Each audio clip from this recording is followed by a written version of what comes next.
밝고 묘한 그 말씀, 생명의 말씀은 귀한 그 말씀 진실로 생명의 말씀이 나의 길과 믿음 밝히 보여주니 아름답고 귀한 말씀 생명샘이로다.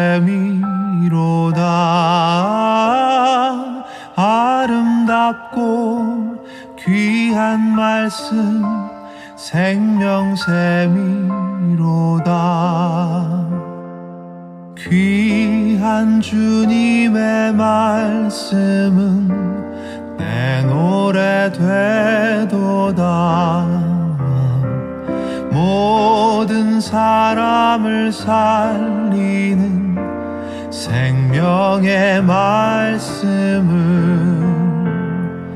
값도 없이 받아 생명길을 가니 아름답고 귀한 말씀 생명샘이로다.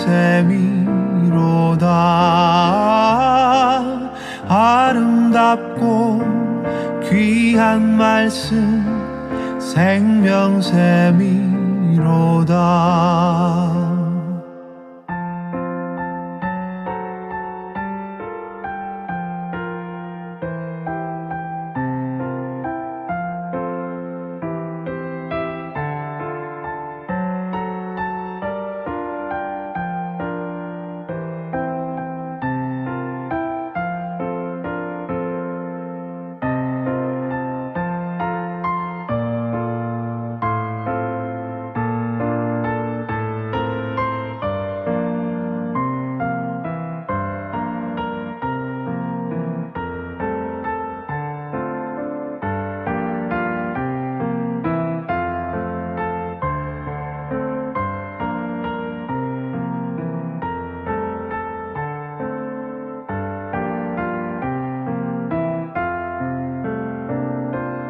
널리 울리어 퍼지는 생명의 말씀은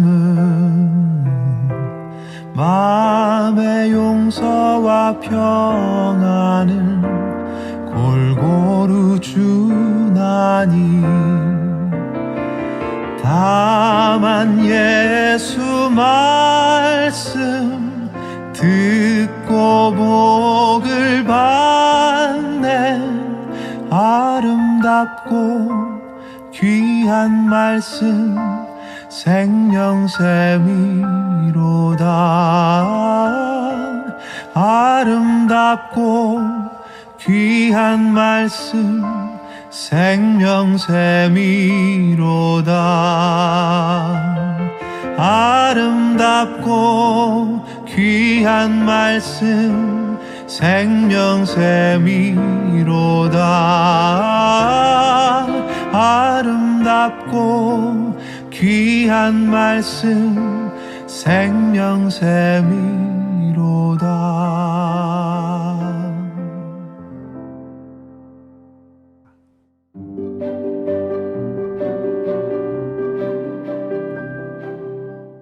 이제 오늘 우리에게 주시는 하나님의 말씀을 같이 읽겠습니다. 디모데후서 3장 10절부터 17절입니다. 그러나 그대는 나의 가르침과 행동과 의향과 믿음과 오래 참음과 사랑과 인내를 따르며 안디옥과 이고니온과 루스드라에서 내가 겪은 박해와 고난을 함께 겪었습니다.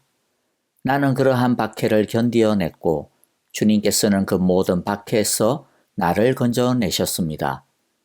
그리스도 예수 안에서 경건하게 살려고 하는 사람은 모두 박해를 받을 것입니다. 그런데 악한 자들과 속이는 자들은 더욱더 악하여져서 남을 속이기도 하고 속기도 할 것입니다. 그러나 그대는 그대가 배워서 굳게 믿는 그 진리 안에 머무십시오. 그대는 그것을 누구에게서 배웠는지를 알고 있습니다. 그대는 어려서부터 성경을 알고 있습니다. 성경은 그리스도 예수를 믿는 믿음으로 말미암아 그대에게 구원에 이르는 지혜를 줄 수 있습니다. 모든 성경은 하나님의 영감으로 된 것으로서 교훈과 책망과 바르게 함과 의로 교육하기에 유익합니다. 성경은 하나님의 사람을 유능하게 하고 그에게 온갖 선한 일을 할 수 있게 하는 것입니다. 아멘. 13절에 보면 속이는 것에 대하여 이야기하고 있습니다. 여러분은 혹시 성공주의 복음이라는 말을 들어보셨습니까? 이것을 가장 잘 표현하는 슬로건이 있다면 예수 믿으면 복받는다 라는 말입니다. 그런데 사실 예수 믿으면 복받습니다. 그것은 절대적인 진리입니다. 다만 어떤 복이냐가 중요합니다. 하나님 나라의 복음에서 말하는 진짜 복과 성공주의 복음에서 말하는 가짜 복음은 완전히 다릅니다. 하나님 나라의 복음에서 말하는 진짜 복은 우리가 예수님을 믿으면 하나님과 친밀한 관계를 맺게 된다, 하나님과 화평을 누리게 된다, 그로 인해 하나님의 평화를 누리게 된다. 간단하게 정리하면 예수 믿어서 받는 최고의 복은 하나님 자체라는 것입니다. 그러므로 하나님을 더 알아가는 것, 하나님을 더 가까이 하는 것, 하나님과 더 친밀한 사랑의 관계를 맺는 것이 진짜 복입니다.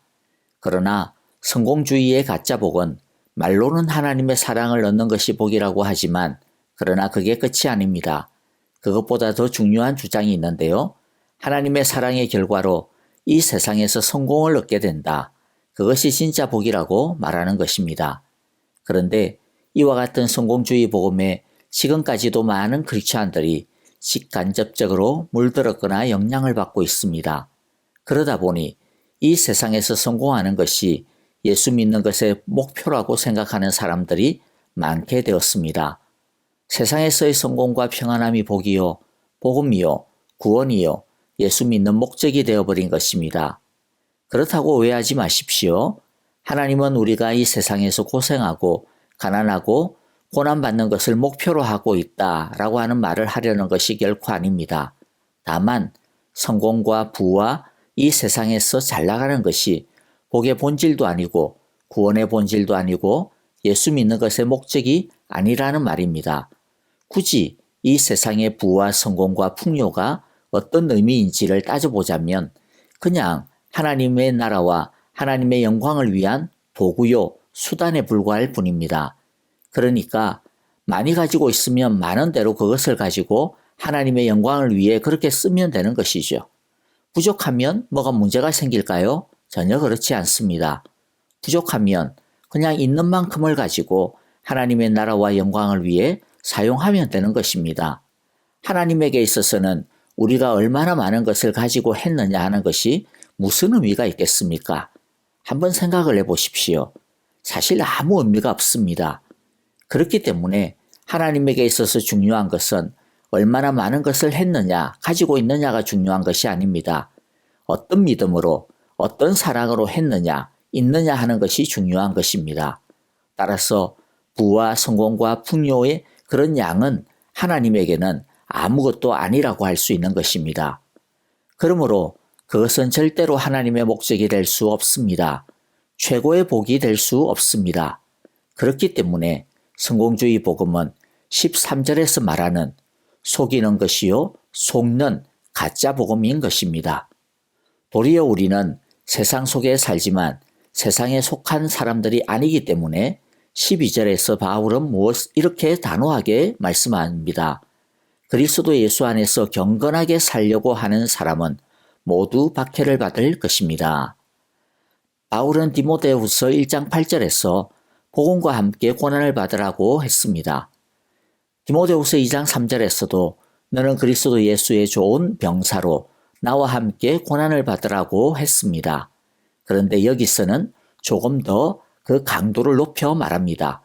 두 가지 측면에서 더 단호하게 말씀을 하고 있는데요. 하나는 고난의 강도가 더 세졌음을 말합니다. 앞에서는 그냥 고난이라고 표현했는데 12절에서는 좀 더 세게 확실하게 박해라고 표현을 합니다. 그만큼 고난은 피할 수 없는 것이라는 뜻입니다. 또 하나는 앞부분에서는 우리가 고난을 받아야 한다. 즉 고난을 받는 것이 우리의 의지인 것처럼 말씀했다면 12절에서는 박해를 받을 것이다. 즉 고난을 받으려고 하는 우리의 의지 이전에 경건하게 살려고 하면 그냥 당연히 박해를 받게 된다. 경건의 삶과 박해는 그냥 연결되어져 있는 한 쌍이다 라고 말씀하고 있습니다. 이것은 옵션이 아니라 자동이고 필연적인 관계라는 것입니다.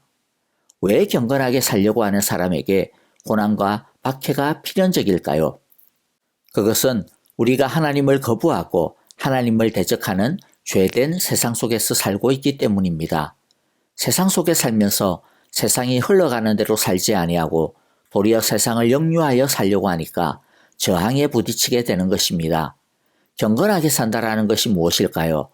단순히 성경 많이 읽고 기도 빼먹지 않고 주일 예배 안 빠지고 주일 성수하고 그 정도를 경건이라고 보통 생각하시는데 그런 것은 경건의 초보입니다. 생기초에 해당되는 것일 뿐입니다. 진짜 경건은 이 세상 속에서 예수님처럼 사는 것입니다. 예수님을 닮은 모습으로 세상 속에서 살아가는 것이 경건입니다. 그러다 보면 경건하게 살려고 하는 사람에게는 두 개의 전쟁터가 있습니다. 하나는 자기 자신과의 싸움이라고 하는 자아라는 전쟁터를 가지게 됩니다. 왜냐하면 경건하게 살아보려고 애쓰는 우리 안에 아직도 이 세상에 속한 육체의 욕심들과 잘못된 습관들과 가치관이라는 잡초가 무성하기 때문입니다. 그래서 일단 내 안에서부터 영적 전쟁을 해야 합니다. 또 하나의 전쟁터는 이 세상이라는 전쟁터입니다. 세상 속에서 하나님의 말씀대로 살아가려고 하면 부딪히는 게 참 많습니다. 내 성질대로 할 수도 없고 세상 사람들이 그냥 아무렇지도 않게 하는 그런 방법들을 그냥 편하게 따라할 수도 없습니다. 하나님의 말씀대로 해야 하니까 제약이 많습니다. 그리고 그렇게 매사에 하나님, 말씀, 하나님 중심으로 하면서 사는 우리를 어떤 사람들은 매우 불편하게 여기고 심지어는 불쾌하게 여깁니다. 그래서 이런저런 모양으로 공격을 당할 수도 있습니다. 그래서 예수님은 제자들에게 요한복음 15장 19절 20절에서 분명하게 말씀하셨습니다. 너희가 세상에 속하여 있다면 세상이 너희를 자기 것으로 여겨 사랑할 것이다.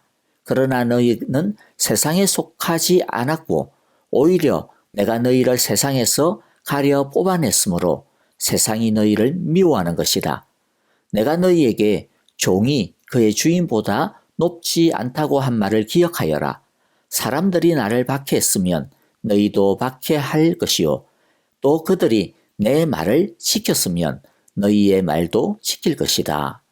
그러므로 여러분 예수 좀 제대로 믿어보려고 하는 것 때문에 스스로도 힘들고 세상 속에서도 괴롭습니까? 그것은 뭐가 잘못된 것도 아니고요. 그냥 잘하고 있다라고 하는 증거입니다. 예수님에게 속하여 있다라고 하는 증거입니다. 경건하게 살아가려고 애쓰고 있다라고 하는 증거입니다. 복음 안에 있다라고 하는 증거입니다. 그러므로 주님의 말씀처럼 그러할 때 오히려 기뻐하고 기뻐하시기를 바랍니다. 자, 이제 두 번째로 살펴보고 싶은 것은요. 하나님은 우리에게 고난이 있을 것이라고만 말씀하지 않았습니다.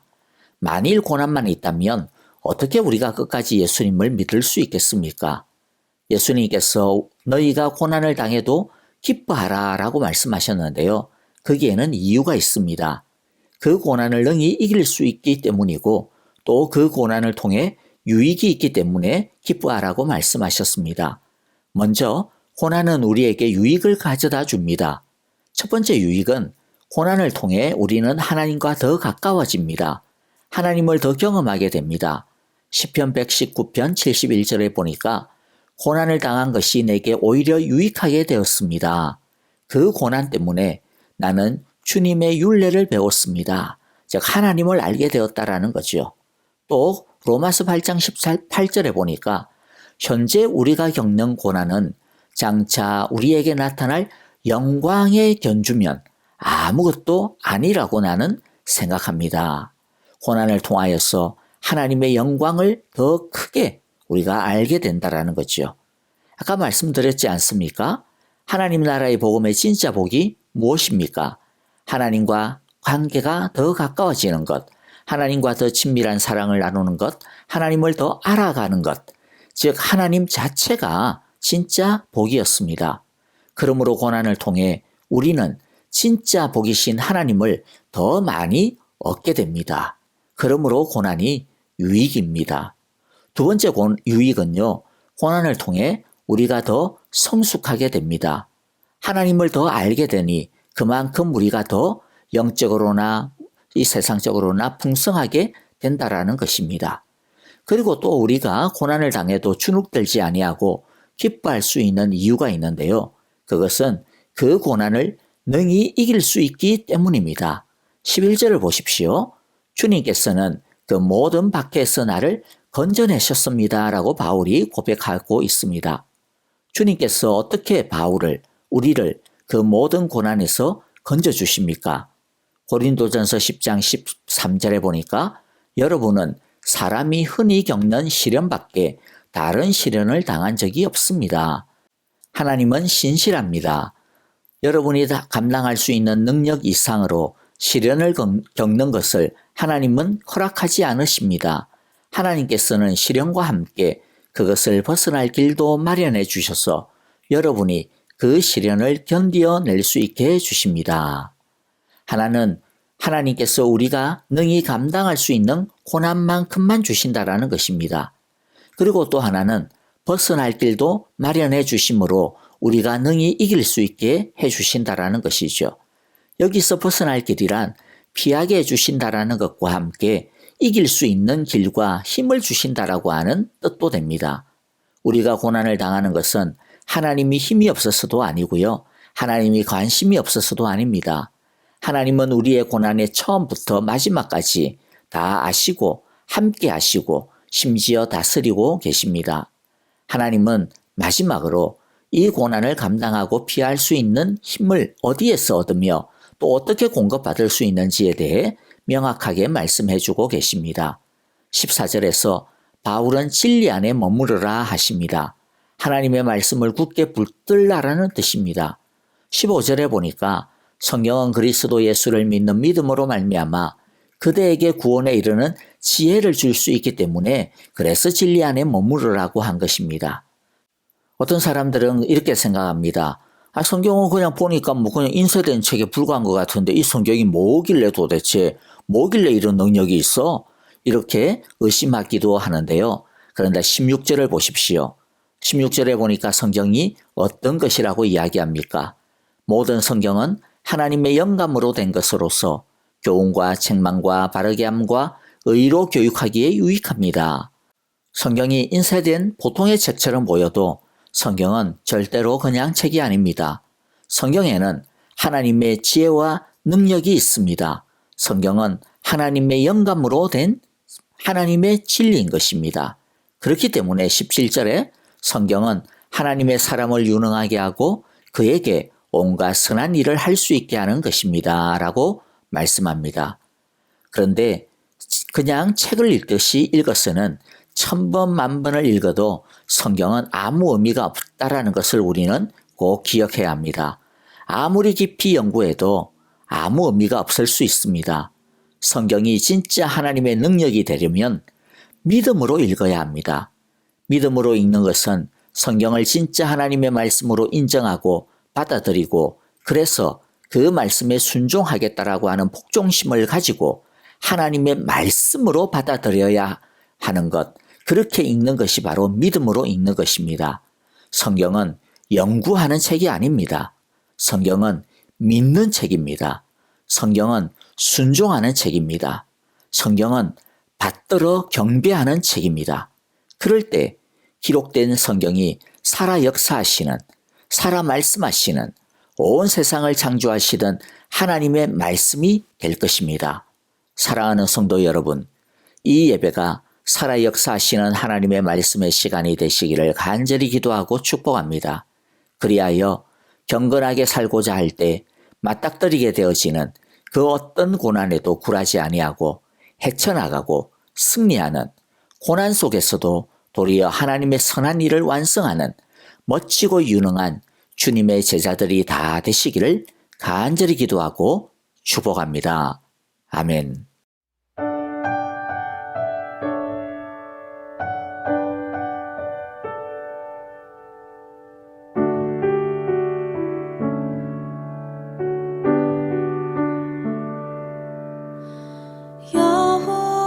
여호와는 내 편이시라 내가 두려워하지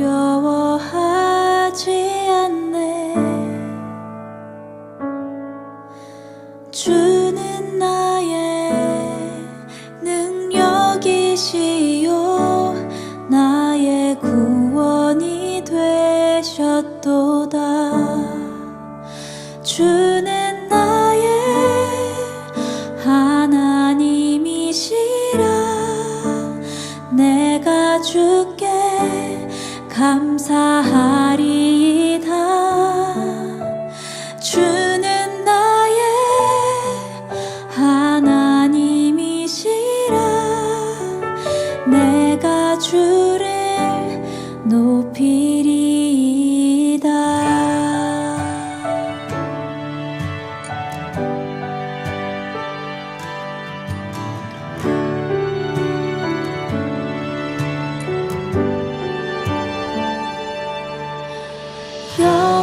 여호와는 내 편이시라 날 사망에서 건지셨네. 주는 나의 찬송이시요 나의 구원이 되셨도다. 주는 나의 하나님이시라 내가 주께 감사하리이다. 주는 나의 하나님이시라 내가 주